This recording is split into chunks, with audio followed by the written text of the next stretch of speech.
Hello everyone, I'm very sorry for the background. Nilipata changamoto kidogo. My camera and you might not working and I had to do it.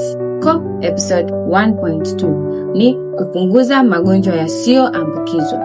Kitu cha kwanza ni mlo. Hakikisha kwenye mlo wako una makundi 5 ya chakula, nikimaanisha mizizi ama nafaka. Kundi la pili ni matunda. Kundi la 3 ni mboga.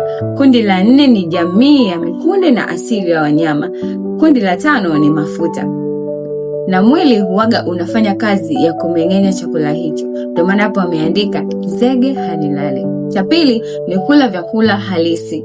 Hakikisha kwenye mlo wako unakuwa na vyakula halisi, kwani vyakula ambavyo si halisi vinachukua muda mfupi sana kumeng'enywa.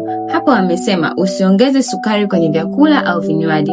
Sukari ukiipikia there is no problem, ila sukari ile ya kuongeza kama kwenye chai it has a problem, kwa sababu yenyewe waga inachakatwa kwa haraka sana.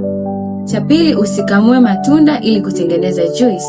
Juice yenyewe ina tabia ya kukaa muda mfupi sana kwenye mwili, hivyo inapandisha sukari ya mwili kwa haraka sana, ila ukila tunda waga linameng'enywa taratibu, hivyo basi hata sukari inayokuwa kwenye mwili inakuwa inatolewa pole pole.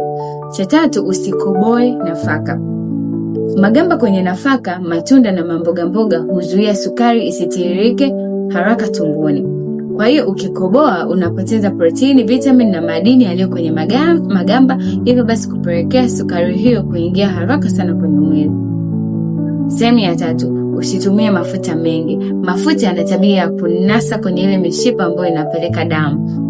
Hivyo basi inaweza kusababisha kama inasababisha clogging, like damu inakuwa haipiti, hivyo basi inaweza kukupelekea ukapata shinikizo la juu la damu. Ya 4, usitumie chumvi nyingi.